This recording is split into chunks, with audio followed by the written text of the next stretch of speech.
spells. The main showers will push into parts of the west, so the best of the brightness is likely going to be across parts of the south and southeast. Still fairly blustery though, and feeling chilly in those winds. Highs reaching around 12 to 13 degrees Celsius, but even across Scotland we'll see temperatures around 10 degrees Celsius, but in that wind it is going to feel much chillier. And it's a similar theme as we head through into Saturday. Quite chilly in the wind. There will be some showers, particularly around coasts, particularly across parts of northern Scotland. These two could be heavy at times, but otherwise plenty of bright sunny spells, and you should be able to enjoy it if you wrap up warm, and this will continue through Sunday and also into Monday. That's everything from me. Bye bye. Expect warm spells with the odd rude interruption. Crash Law 24 sponsors GB News Traffic and Travel Report. This is the latest AI travel news from GBNews.com. In East Riding of Yorkshire, the M62 westbound exit slip at junction 35 is blocked due to barrier repairs.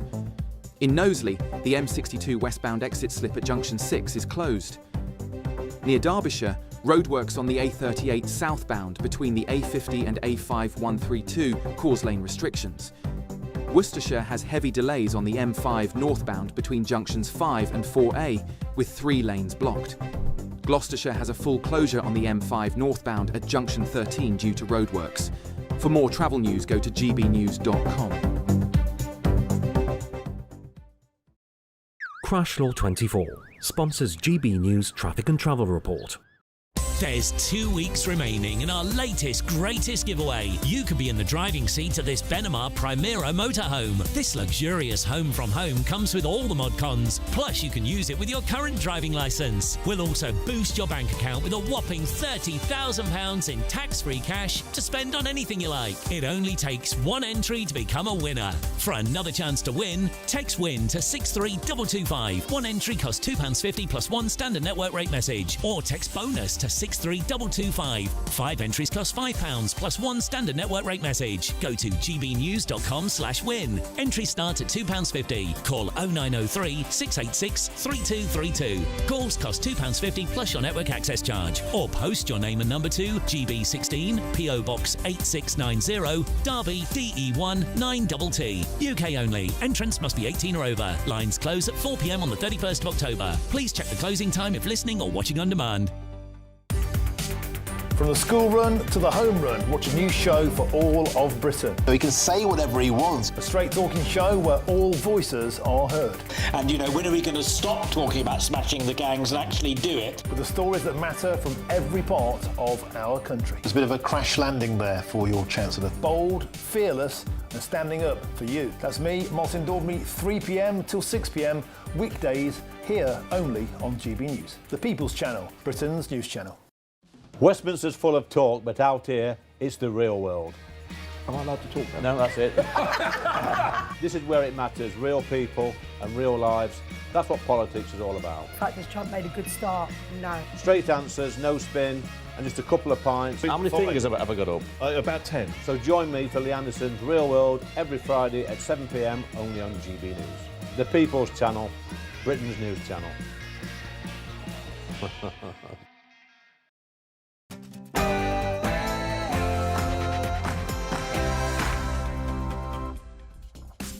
Good evening, it's Thursday the 23rd of October at 7 p.m. I'm Andrew Pearce, in for Nigel Farage, and we could have a big announcement later in the evening about Windsor Royal Lodge and Prince Andrew, so stay tuned for that.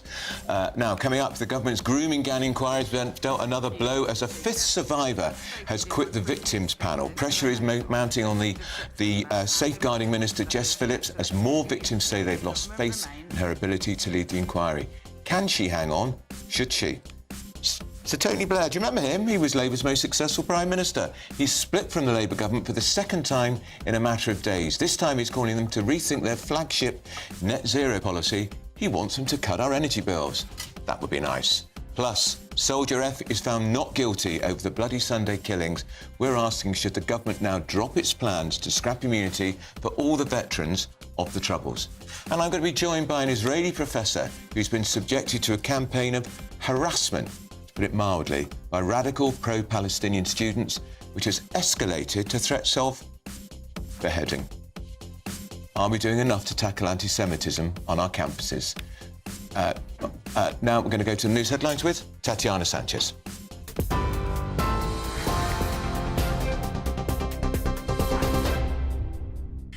Andrew, thank you very much and good evening. The top stories: multiple sources in government are making it clear there's a widespread determination from Number 10 to the Home Office to keep the safeguarding minister Jess Phillips in post.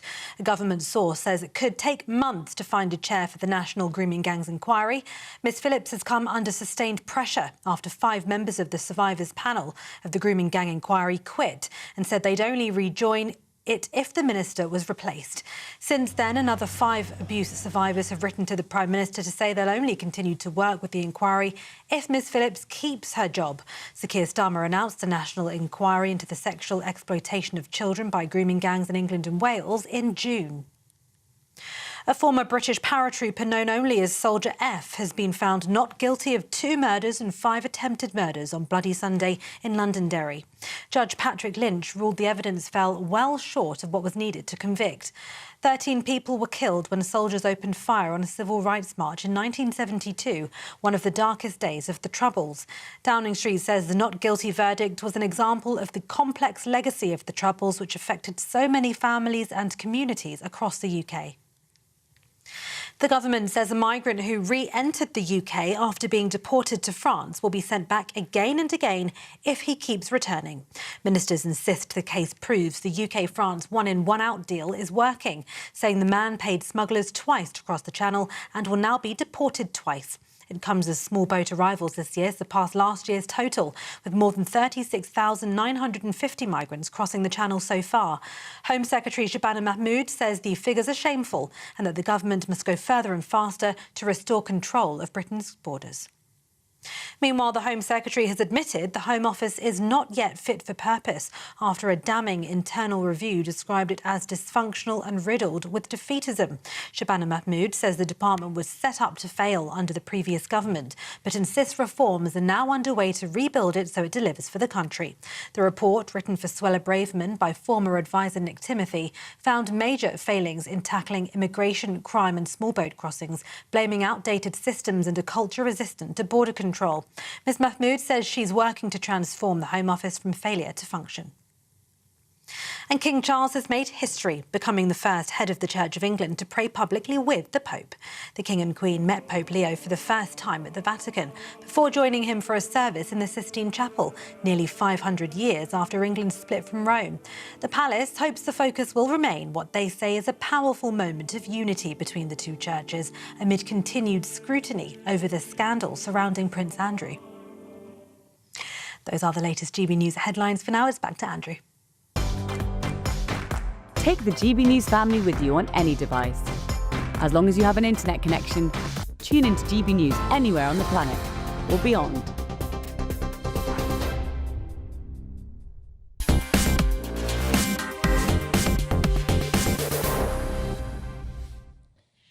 Good evening, very good evening to you. Welcome to Farage with me, Andrew Pearce. Delighted to be in the great man's seat here. And just to remind you, we're hearing that there could be some major announcement of some description about Royal Lodge and Prince Andrew later this evening, so stay tuned for that. Now, the government's national inquiry into the grooming gang scandal suffered another blow today after a 5th survivor quit the panel.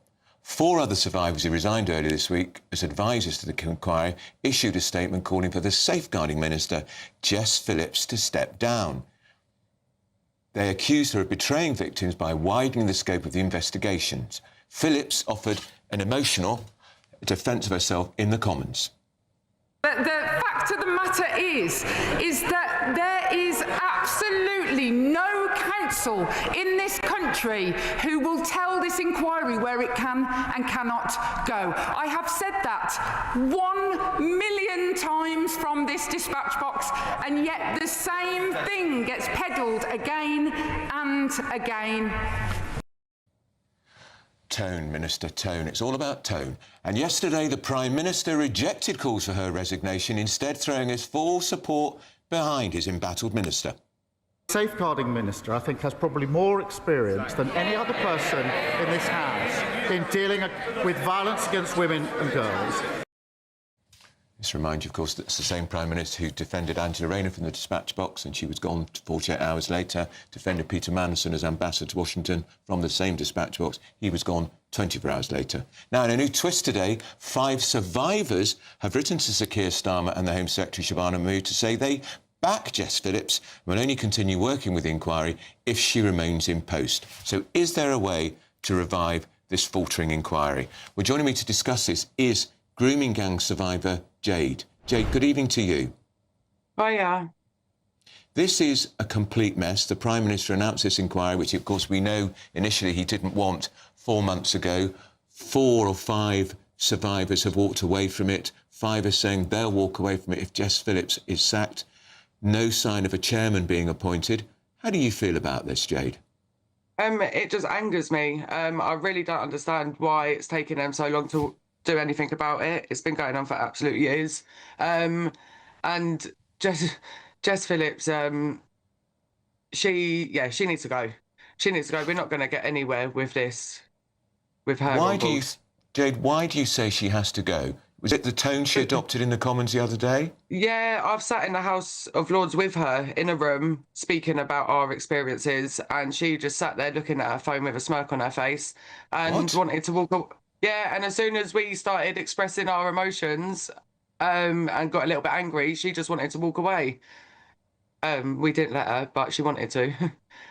Yeah, and she may say that there's been no attempt to change the terms of reference of this inquiry because the grooming gang survivors want it to be just about the grooming gangs. But we know, don't we, Jade, that the charity that's been appointed by the government to work with the survivors actually wrote to them and asked them if they would object to it being broadened, the inquiry terms of reference, to include other forms. Abusers, unfortunately, there's loads of child abusers out there, but that's not, we're trying to talk about the group base. Yeah, of course. So I don't know why they're avoiding it, and I don't know why they're avoiding the ethnicity of them. Well, because it's definitely not a race thing. It's factual. It's who we got abused by. Yeah, you were abused by men of Pakistani origin. Yes. And of course, Baroness Casey, who did the audit of the grooming gangs in various parts of northern England, came to the same conclusion that disproportionately the rapists were men of Pakistani origin and descent. Yes. Are you worried that Jess Phillips is trying to cover that up? Yeah, I'm worried that everyone that's on board is trying to cover it up. Tell us about your own experiences, Jade. How young were you when you were being abused?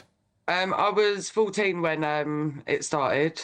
It started off it started off fun and games. It started off building your trust by picking you up in nice cars, buying you alcohol, buying you cigarettes, buying you clothes, giving you money if you wanted it. So when you're obviously in care with nobody, you thrive for that. So it's like, oh yeah, you just always go back.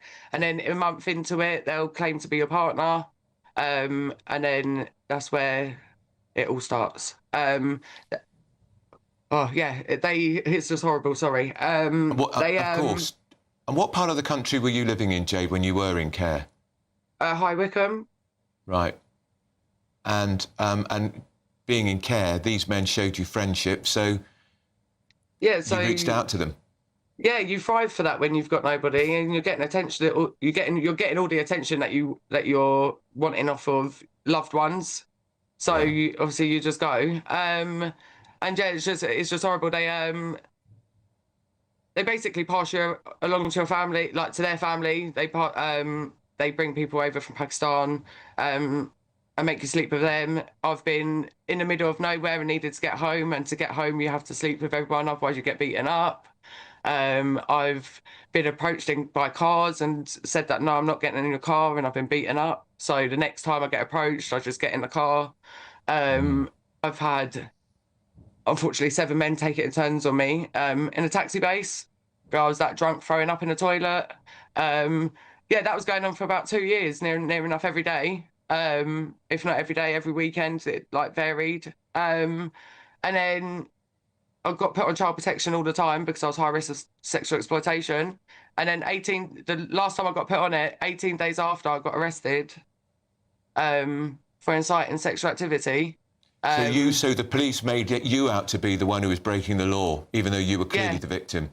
Yeah, I've been to the police loads of times, given them DNA, I've given them statements, I've been bullied to drop statements, and then I've been arrested for wasting police time. So and how old are you now, Jade? I'm 32 now. So this was 14, so that's 16, that's 18 years, and you still haven't got your inquiry? No. And I haven't, since speaking out, since meeting Baroness Casey and me being in her report, nobody's approached me. I haven't been approached once. The only people that have approached me is Thames Valley Police knocking on my door unexpectedly, asking me to help them with an investigation. Not apologising for doing me wrong or anything. No. Can I ask you, who do you think should chair this inquiry? Do you think it should be a judge, Jade? Yeah, from a different country. I don't think it should be. Yeah, I don't think it should be anyone that's part of this country. Someone because that's you don't trust somebody from this country to do the inquiry, to chair it. No. And if I do, I think it should be the Maggie Oliver Foundation. Yeah. The woman that's been Maggie screaming Oliver's and done shouting. so much work. Yeah. Yeah. The foundation that's been screaming and shouting. Jade, thank you so much for coming on to talk to us, because I know this is very painful, and I really hope from the bottom of my heart that they get this inquiry sorted out. And thank you. So look after yourself, Jade. And that's you, Jade, who's a grooming gang survivor. I've got the panel with me, Stephen Pound, the former Labour MP, and a new person for me, the Conservative peer, Baroness Amanda Spillman. Can I say to you, as a woman, it's chilling to listen to that. It is utterly chilling and heartrending to hear that kind of story. It's unbelievably foul. And I thought Jess Phillips' manner and approach, and I use this word as advice because people say that you only say women hector and men don't hector, but the tone of that exchange we showed in the comments was completely wrong, and it suggested that the victims, the survivors, weren't telling the truth. I thought it was an astonishing tone. I was really surprised she chose to deploy that. I think the big challenge for Jess Phillips is whether she can show as much energy in pursuing the interests of women and girls when it's not particularly to her political advantage as she does when it is to her advantage. And this is a massive test for her and for the government. Yeah. Stephen Pound, were you in the house with Jess Phillips? I was in. I spent a lot of time with Jess Phillips, and I mean, before I just speak about that, I'd just like to pay credit to Jade for having the incredible courage to come and speak in that way. It must be one of the hardest things in the world to say what she's just said, and I respect her immensely for that. Chilling, wasn't it? Yeah, it is. It's horrific. And I think it's almost as if you've turned the dial so far into the zone of horror, and you go a little bit more. But look, I know Jess Phillips pretty well, and I don't think anybody in the time I was in the House spoke more for women and children who were being victimised than Jess. She was a strong, determined advocate for women's and children's safety. And I think the real issue here is, first of all, we've had an inquiry. We've had a 5-year inquiry. Hang on, hang on a second. It's come out with 20 recommendations. Yeah. The first of those recommendations related to the ethnicity and culture of the abusers. Yeah. None of those were implemented by the previous government. No. But where I think Jade made a very important point. In Northern Ireland, we had a huge problem with trying to get anybody to actually chair inquiries because of the division within North. So in the end, we got Senator George Mitchell, an American, who came in. And I think Jade's point there, and I've only heard it from a few other people, but I think maybe this is a case for bringing somebody in either from Europe or from America who's a complete outsider. But I think don't forget the independent inquiry into child sexual abuse had 4 different chairs over the years. But just on the J report inquiry, which you're talking about, which lasted 6 years actually, Stephen, it was only a minor part of that inquiry was about grooming gangs. It was about the whole gamut of child abuse. The first recommendation related to it. Yeah, but there were 20 recommendations. 2 were about the grooming gangs, and it was literally, Stephen, it was a couple of 4 pages maybe out of 200. So we haven't really had a proper grooming gangs inquiry. Well, I appreciate that, but there was a whole wider issue of sexual abuse of children. But the question is, what would an inquiry now actually achieve? We know that the majority of the abusers were of Pakistani Muslim origin. We know that. We know that the police and social services didn't act for the reasons that they did. Well, I'll tell you what it might achieve, Amanda Spillman. Yeah. It might achieve, we might find some people who we could prosecute for the failure to act, if that's what we on behalf of these want, girls. let's and be if you're upfront a judge and it's a proper judicial inquiry, that's what could happen. Those girls deserve, I'm not going to say retribution, but they've not had any justice. That's a really important point. And the other thing that I think is really important to get to is what is it that created the climate of fear and how can we get over that? We've got to get to a place where we can talk honestly. The grooming gangs went on for so long and probably is still going on in some places because people have been afraid to talk about things that have got connotations of race, of ethnicity, of religion, and in this case specifically of sort of clan affiliations. I think there's a strong connection with one particular part of Kashmir where clan loyalties overcame the respect and courtesy that everyone in Britain should show to everyone else. I think it's particularly your point about Mapura is, the Mapuri aspect is very important. Look, when I was on the buses, we very often found young children who were running away. We spotted them very easily on the buses because they'd have a shopping bag full of their clothes and they'd be crying. You know what we used to do? My driver and I used to take them to the nearest police station, say to the rest of the passengers, give us a few moments. Now there's 2 police stations in the whole of London that are open 24 hours a day. Yeah, and your mate Sadiq Khan is closing them. Well, the Labour Mayor of London, he's closing them. I'm not going to defend him on that, Andrew. Very glad to hear it. Now, thank you to Jade and my panel. Coming up, Sir Tony Blair has split from the Labour government for the second time in just days. This time he's calling them to rethink their net zero policy to try and cut our energy bills. Plus, the soldier is acquitted over the bloody Sunday killings. Should the government now drop its plans to scrap immunity for the Troubles veterans? And don't forget, we think there's something big coming up about Windsor Royal Lodge and Prince Andrew. That's all next.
You want to know what's really going on in the corridors of power? Labour don't know what to do with you half the time, and that makes you quite lethal in the chamber. Get behind the headlines with Chopper's Political Podcast. Join me, Christopher Hope, as I sit down with the great and the good of British politics. We'll see where this ruling takes us. These are the stories shaping our nation. Chopper's Political Podcast, available now on all platforms. Listen in and stay ahead.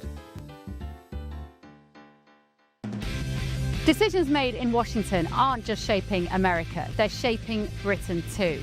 From migration to global security, from crime to health. Whatever happens in the White House today will be felt in your town or city tomorrow. That's why The Late Show is live from Washington, D.C. Cutting through the politics to show you what it all means for Britain. The Late Show live every night at midnight. Only on GB News, Britain's news channel. Bold. They are under no illusion. Ray. Are you a human trafficker? Boundless. I've had enough of the nonsense, and I'm not afraid to say it. Don't get this on the BBC. Every weeknight, I tear through the headlines. The smell of gasoline economy. Should we be worried about it? From Westminster madness to cultural war chaos. What we're going to do now is they are throwing things out the car as we speak. Get ready, Britain. Here we go. Patrick Christie's tonight, weeknights from 9 p.m. only on GB News, Britain's news channel.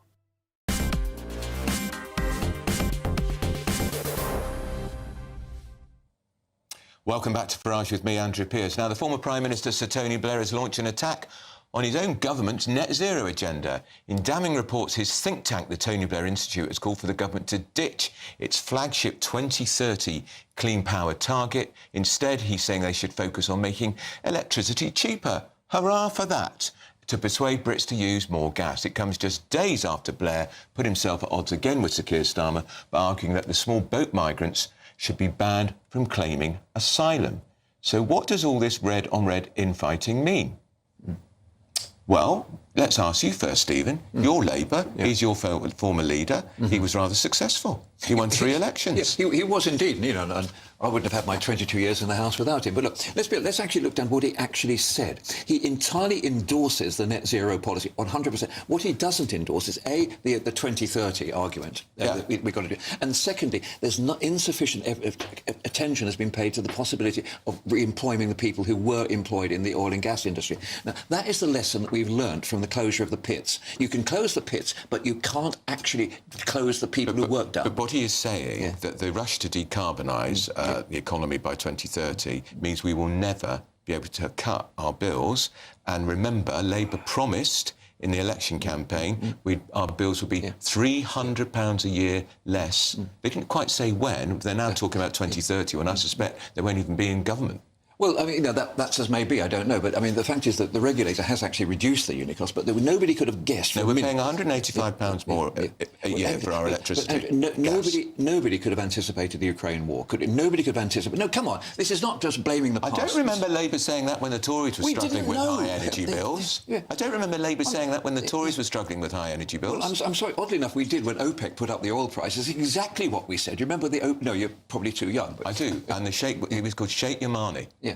It was a Saudi sheikh. 1973, I do remember.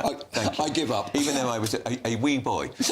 Amanda, is he complaining too much? I'm afraid I don't buy Stephen's line. I mean, it's perfectly clear that we've got electricity prices so high that they're driving business and industry out of this country, that countries like Norway, which are also sort of super aspirationally green, are carrying on exploiting oil and gas. More generally, the government's got to face up to the fact that you can't have accelerated net zero and essentially open doors immigration that you're not really willing to tackle, and essentially non-contributory welfare simultaneously. It's driving the country into the ground. So you're right to raise. That's interesting about Norway. What Norway had was pretty similar to us. Obviously, their populations are minute. It's about about a quarter of the population of London. But they had North Sea oil and gas. We had it. What they did is they didn't use that money to actually cut taxes or to privatise things. They actually set up a thing called a sovereign wealth fund. That sovereign wealth fund actually provided employment and alternative systems of energy creation and generation for the future. I'm sure everybody agrees that we cannot rely on carbon and fossil fuels for the rest of eternity, because it's just not going to be there. We have to have an alternative, but we have to equally have some principle, some way of making sure that the employment remains and that the prices originate at this present day actually are reduced. I used to say that 2030 wasn't concerned. Most of my constituents were worried about 8:30 than they were about 2030. But it's blindingly clear that there are not replacement jobs for oil and gas workers in renewable energy. Skilled engineering jobs. We can... Don't forget, a lot of these people can actually be working making wind turbines. Governments cannot create jobs. And nor should they. And nor should they. We don't want governments creating jobs. They're not good at things like that. The government should open the door to skilled engineers to work in the energy renewable sector. They should actually make it easier for them to work. The government is destroying the North Sea oil industry, Stephen, with thousands of jobs. And there were 287,000 miners out of work when the pits were closed. No thought was given at the time to what should happen to them. We've got to give thoughts to what happens to the people in oil and gas when the gas runs out. But it's unnecessary to destroy that industry now. Yeah. OK, so we're talking about the timescale, but not talking about the principle. Well, Blair says it's too quick. Exactly. So it's too quick. So we're talking about the timescale. But we agree on the principle. Well, I would carry on thinking I would get every bit of gas and oil out of the North Sea until it runs out. And then what?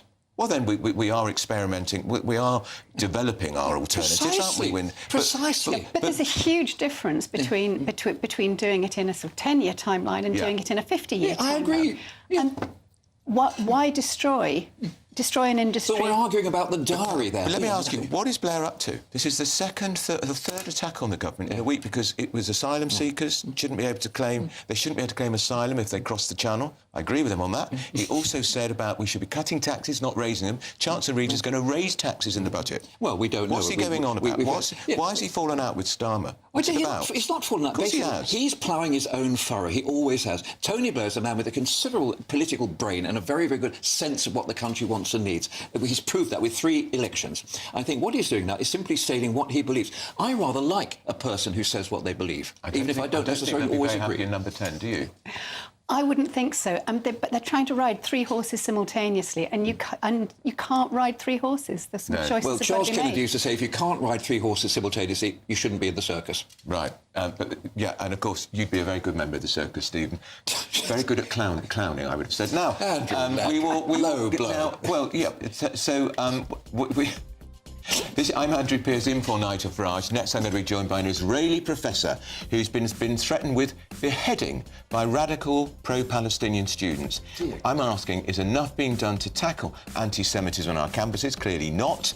Plus, a soldier F is found not guilty over the Bloody Sunday killing. Should the government drop its plans to scrap immunity for troubled veterans? And I will remind you, something is brewing at Windsor Royal Lodge and Prince Andrew. That's all coming up. That's next. And it's not the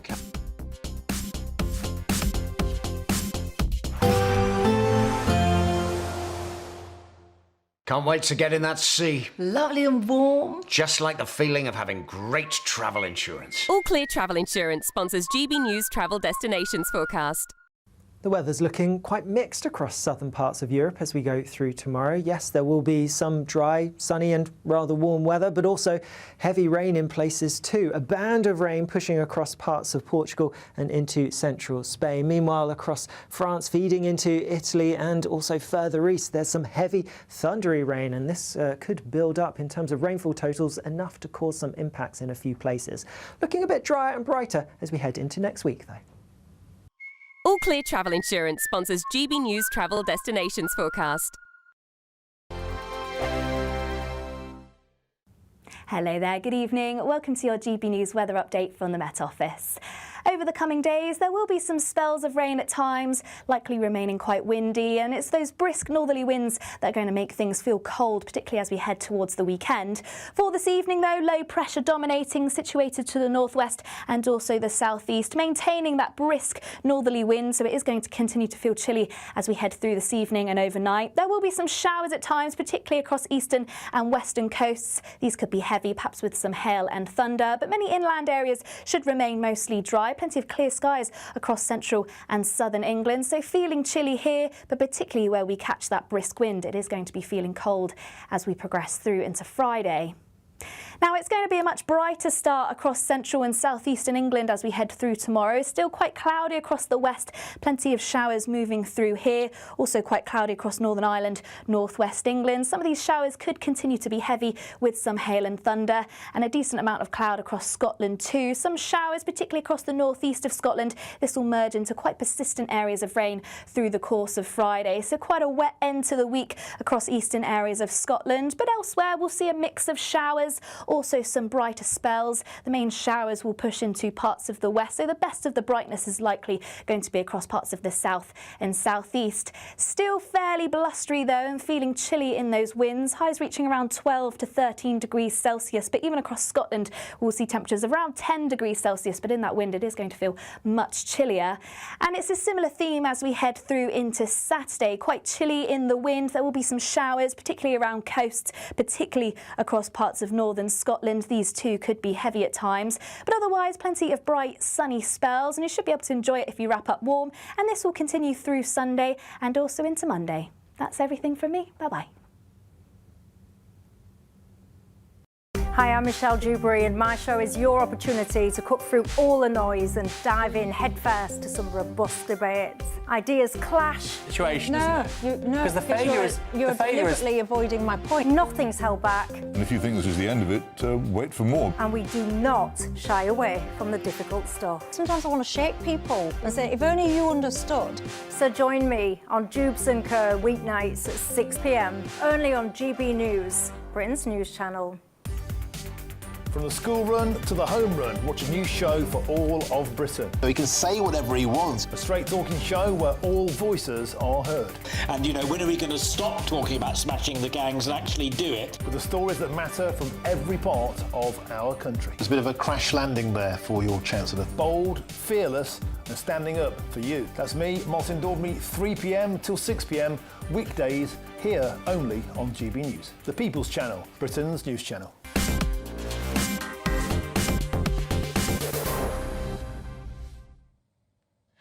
Andrew Pearce in for Nigel Farage. Now, in yet another disturbing case of vile anti-Jewish hatred in Britain, an Israeli professor of economics who's been repeatedly targeted by pro-Palestinian students on campus had his lecture yesterday stormed by mask-wearing students.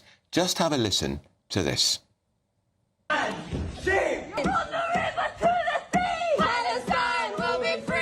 In the 1982 war against Lebanon, he's killed innocent people. He helped in the massacre of Sabra and Shatila. This is not someone to learn from. This is someone to be tried at The Hague. You should all, as conscious students, walk out because this professor his hand is stained off of genocide. His hand is stained of blood. As conscious students, we cannot learn from IDF veterans that kill our brothers and sisters in Palestine every single day. This man has blood in his hand. Free, free! Palestine! Free, free! Palestine! Right. The professor has faced a sustained campaign of harassment. He's been branded a terrorist in posters, subjected to calls for his dismissal because he served in the Israeli Defence Force in the 1980s. Did they not know there's conscription in that country? But the threats dramatically escalated yesterday when those students threatened to behead him. So I'm asking, are we doing anywhere enough to prevent anti-Semitism on our university campuses? Well, joining me now is Professor Ben Gadd, who is Professor of Economics at City St George's University of London. Professor, good evening to you, and I can only say I'm so sorry you had to be subjected to such appalling, cowardly treatment. Well, first let me say that I have the full support of all of my colleagues. The colleagues in my department come from every background and every faith, and they've just been really marvelous. The university is also supporting me. I do not take that for granted, and I can explain why. There have been other people, not necessarily related to Israel, who have been canceled by radical extremists. I feel myself very, very fortunate. I can also add, first of all, as far as conscription is concerned, nobody dragged me in chains to serve in the IDF. Nearly every Israeli is proud to serve in the IDF. I certainly was. That's not the only thing that they are concerned about. If you look at the rap sheet, it includes having studied at Hebrew University of Jerusalem, which is an institution of higher learning that has existed for over 100 years, of having taught at the University of Haifa and having worked at the Israel's central bank. They regard all of these things as criminal. Isn't the real point, Professor, they regard it as criminal because you're an Israeli? Absolutely. And it's worse than that, because they're also targeting the president of the university, Professor Sir Anthony Finkelstein. He has no formal connection to Israel. He served this country as the national security, he's a computer scientist, and he served as national security advisor, scientific advisor for national security. And they've been targeting him with terrible smears. I should add that in some of the posters that we have, they actually switched out his picture for that of his brother, Danny, the journalist, Lord Danny Finkelstein. Yeah, I know him well. I think that Anthony was quite right in suggesting that, according to them, we all look alike. Oh, so awful. Are you scared, Professor, because that was very threatening behaviour. I don't know if they threaten you with violence, but are you scared? Are you getting nervous? No, I'm simply angry and defiant. Again, the university has offered to relieve me of my teaching until things improve. That's actually, for a professor, very tempting, because it would mean that I could sit at home and pursue my research. But under the circumstances, I'm absolutely adamant. I've said no. I will deliver all of my lectures. I think the students have a right to expect nothing less from me. Well said, Professor, and we wish you all the very best. That's Professor Ben Gaddy's Professor of Economics at City St George's University in London. I've got my panel with me still, the former Labour MP Stephen Pound and the Conservative peer Baroness Spillman. Horrible. Genuinely horrible. Professor Ben Gaddy is a deeply impressive man, and I admire his determination and commitment to carry on with what he's doing and take his job seriously and serve his students well. And Anthony Finkelstein, who I also know is likewise a deeply impressive man, and anybody who's read Danny Finkelstein's family memoir will know how Hitler, Stalin, Mum and Dad. Yeah. Hitler, Stalin, Mum and Dad will know how deeply the lives of their parents and grandparents were affected by the horrors of war and the Holocaust, and will just astonish that anybody who's been through that should have their descendants put through this. And Stephen, they didn't even have the courage, these protesters, to take their masks off. I know. I'm sorry. People whose whole debate the whole tone of the debate is screaming slogans and are so cowardly and so terrified of actually revealing their pure emotions that they cover their faces with those keffiyehs. As far as I'm concerned, I have nothing but utter withering contempt for them. But the idea that because he served in the idea, if you're an Israeli citizen, and if you're Druze, if you're Circassian, if you're Jewish, you serve in the IDF. No way. He actually got his PhD. He's a very well-respected man, Professor Ben Gaddy. He got his PhD from the University of Chicago. That's like saying because because Trump is now the president of Chicago, he should be. But this is ludicrous. But look, a couple of interesting things. I was the president of the Students' Union at London School of Economics. Oddly enough, I got that position by beating Danny Finkelstein. And had I been the professor of the president of the Students' Union there, I would have demanded to identify those pupils, because those people, whether they're pupils or not, I don't know. Whether they're students, I don't know. But they are bringing shame and dishonour on St George's, and I think they should be identified immediately. But the difference between, when you think Catherine Stock, you remember when she got hounded out of Brighton University, hounded out by screaming activists. This man, the courage, the dignity and the strength he showed, and also the rather sweet humour about, I'd quite like to be told to go home on gardening leave because I could write my thesis. What a brave man. Isn't that the final thing I'd say is what's different about him and some of the other cases like Catherine Stock is that all the other professors have been rallying round him. Absolutely. They've been showing solidarity, and long may that continue, and long may we show contempt for those cowards. Very briefly, Amanda. Yeah, the issue, though, is to get to grips with this culture that is emerging among students, that how what starts out as compassion for oppressed people mutates into this sort of lethal cocktail. It's hatred, and it is anti-Semitism. This is the pathway that somehow has to be disrupted. It does. Now, a spokesman for City St George's University, where this appalling demonstration took place, said, "Unlawful and repugnant attempts to obstruct and interfere with our academic operations are another thing entirely, and the university will not tolerate the harassment of its staff and students. We reject the unlawful actions of this small group of individuals that's neither affiliated with the university nor its students' union. We will continue to support and protect our staff and students, including Michael, who has the full support of the university and its senior management team, as well as colleagues of all faiths and backgrounds." What a robust statement, and good well said, for the well university. Said. And what a contrast to the University of Brighton. Indeed. Now, total contrast. Thank you to my panel. I'm going to talk now about the only soldier prosecuted over the Bloody Sunday killings, which took place during the Troubles more than 5 decades ago, was acquitted today. The judge overseeing the trial said the evidence fell well short of the standard required to convict the veteran, who is now in his 70s. There was no jury in this case. The verdict will raise questions about why the prosecution was brought about in the first place, as well as the Labour government's plans to scrap immunity for veterans of the Troubles. We're joining me to discuss this is Mark Francois, the Shadow Minister for Defence and Tory MP for Reading Wickford. Mark, you will be doing, metaphorically at least, cartwheels over the outcome today.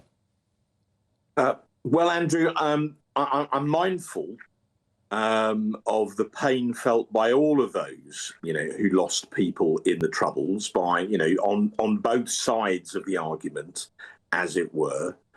But nevertheless, hopefully the fact that a judge, a respected judge, has heard all of the evidence and then has found this man not guilty means that finally this whole case can now be put behind him. And also there's a wider issue that comes out of this case, which is, the reliability of evidence in this and other cases that, in many instances is over half a century old.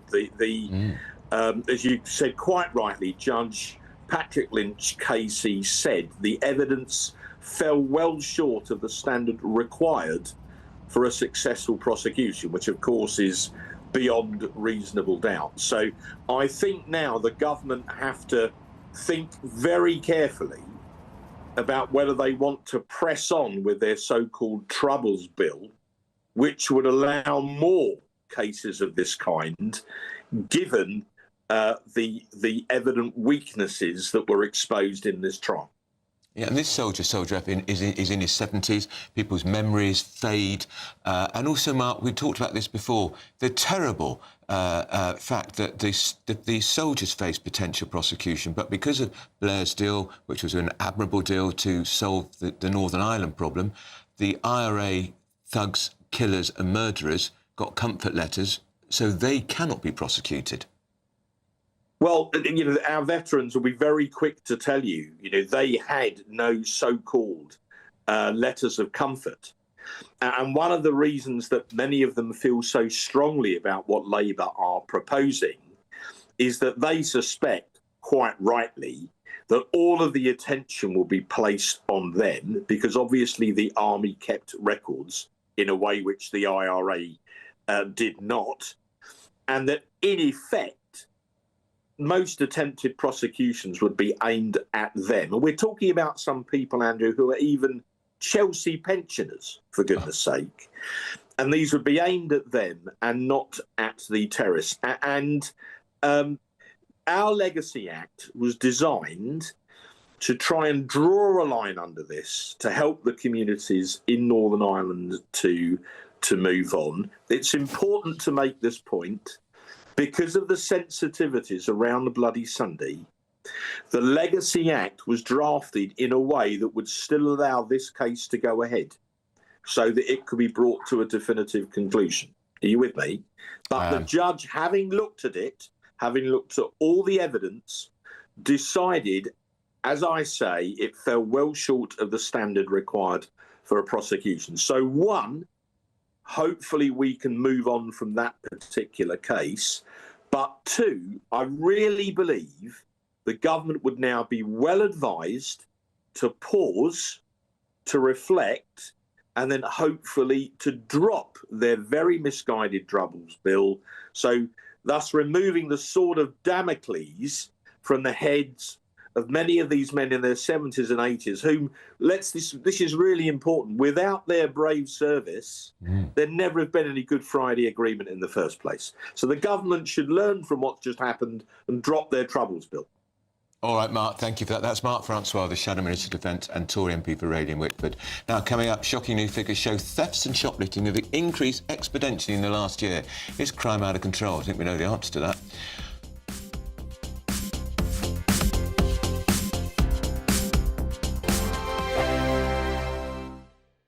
Britain was once the envy of the world. But look around. A nation that no longer knows what it is or where it's going. A country that's broken. How do we fix Britain? How do we bring it back? Friday night with Matt Goodwin at 8 p.m, only on GB News. Decisions made in Washington aren't just shaping America, they're shaping Britain too. From migration to global security, from crime to health. Whatever happens in the White House today will be felt in your town or city tomorrow. That's why The Late Show is live from Washington, D.C. Cutting through the politics to show you what it all means for Britain. The Late Show Live, every night at midnight. Only on GB News, Britain's news channel. Exciting news. Every Friday, my Patrick Christie's Tonight Show is going to have a twist to it. We're welcoming some special guests. You. That's right, on Fridays I'm going to be doing my show in front of a live studio audience because this show is about you and what you have to say. It's going to be the same big debates, same big topics, same big opinions. But every Friday night at 9 p.m, you are invited to come on down to Patrick Christie's Tonight to be a part of the action. Only on GB News, the People's Channel, Britain's news channel. Hi, I'm Michelle Dewberry, and my show is your opportunity to cut through all the noise and dive in headfirst to some robust debates. Ideas clash. Situation, no, because the failure is you're deliberately avoiding my point. Nothing's held back. And if you think this is the end of it, wait for more. And we do not shy away from the difficult stuff. Sometimes I want to shake people and say, if only you understood. So join me on Jubes & Kerr weeknights at 6 p.m, only on GB News, Britain's news channel. From the school run to the home run, watch a new show for all of Britain. He can say whatever he wants. A straight-talking show where all voices are heard. And, you know, when are we going to stop talking about smashing the gangs and actually do it? With the stories that matter from every part of our country. There's a bit of a crash landing there for your Chancellor. Bold, fearless and standing up for you. That's me, Martin Daubney, 3 p.m. till 6 p.m, weekdays, here only on GB News. The People's Channel, Britain's news channel. Join me, Nana Okoye, for an informative, interactive news programme with a difference. It's fun. No, he didn't say that, Dave. I'm so surprised. I think there's an element of truth to that. Join me from 3 p.m. every weekend, only on GB News, Britain's news channel. At GB News, we love to hear from you, our loyal community. So drop us a line at gbnews.com/yoursay. There, you can talk to each other and also to the presenters live on air. gbnews.com/yoursay, because GB News is your channel, Britain's news channel.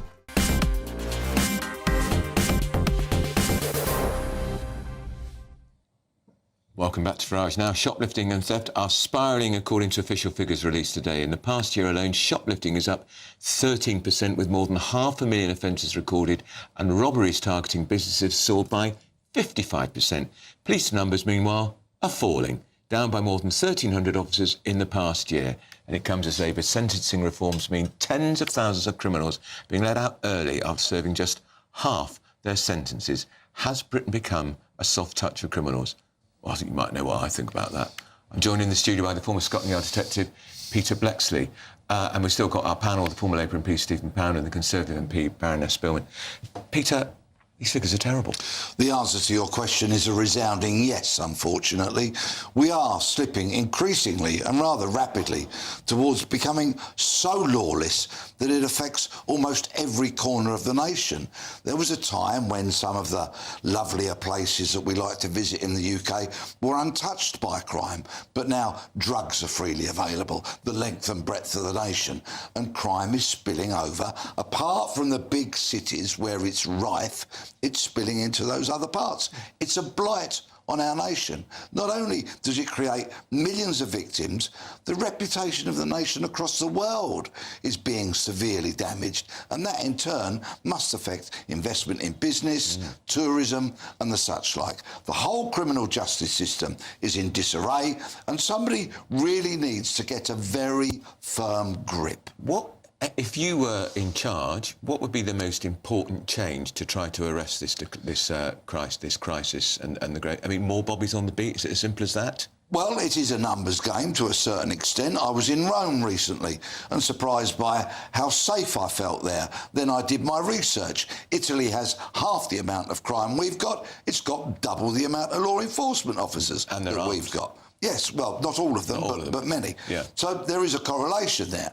But we have to deal with the numbers that we've got. Policing is in crisis. It can't recruit. It's losing officers hand over fist. Last year, for the first time, they lost more officers through resignations than they did through retirements. We need to clear out this generation of police leaders who, generally speaking, have failed the front line and therefore are failing the public, and we really need some considerable reform throughout policing. It's got a point, because Stephen Pound, you lot were going to increase police numbers. They've gone down. Well, hang on a second. Between 2010 and 2020, no, we're not 20,000 police we officers. We are not talking about the Tories. We're talking about your lot. You've been in for 14, 15 months. You said you were going to create all these extra police jobs. They've gone down. No, I was like, we have employed. The number of people being taken on, they haven't actually passed out yet. We have a huge number of additional police officers. But look, there's a couple of good things here. Firstly, I think I take your point. I mean, I was in Rome quite recently, and I was actually quite terrified by all the people on the bridge there selling knocked off Hermes handbags and things like that. And certainly Stockholm, Paris, Berlin, they've all got these problems. The difficulty we've got here at the present time is actually prevention of crime never shows up in the statistics. If you have 2 police officers with feet on the street and they stop a crime, nobody knows about it except the victim. I can't remember the last time I saw 2 police officers. And the reason why the police were taken away from patrolling is because foolish senior police officers believed their academic mates who built on what you said and said the patrolling wasn't worthwhile because they couldn't measure the effectiveness. And spent a lot of time on non-hate crime incidents. If you can tell me what a non-hate crime incident... Well, the Met Police have announced this week they're pinning those. They're not doing that, but they're still recording the data. But that's only one police force. Baroness Spillman.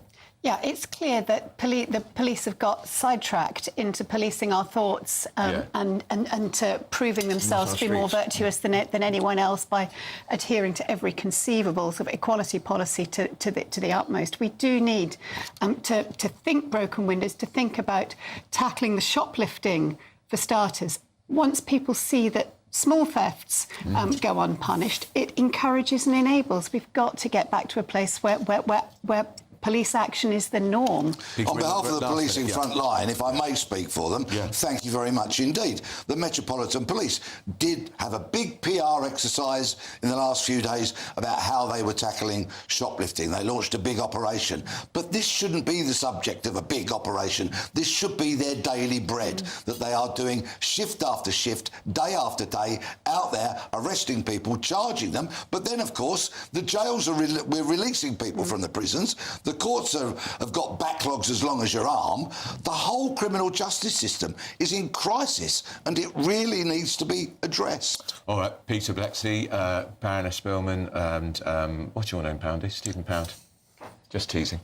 Now, State of the Nation. Coming up next is State of the Nation. Jacob Rees-Mogg, of course, is the presenter of that fine show. Jacob, what is on your show tonight?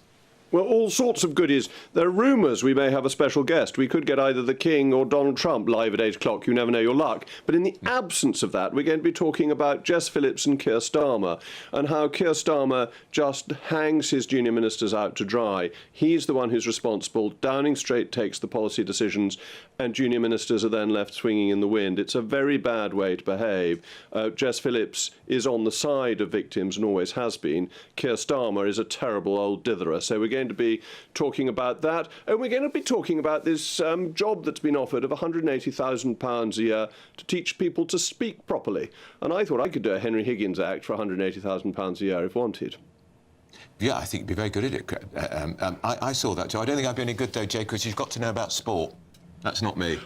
Well, I can tell them about cricket, nothing else. Right. But is there any sport other than cricket for a gentleman? I bow to your expertise. That is State of the Nation next. And, of course, don't forget, we think there could be a major announcement coming very soon about Windsor Royal Lodge and Prince Andrew. And if we've got it, stay tuned to get it here. State of the Nation next, though. First, though, the weather. And I think it's going to be pretty bleak wherever you are.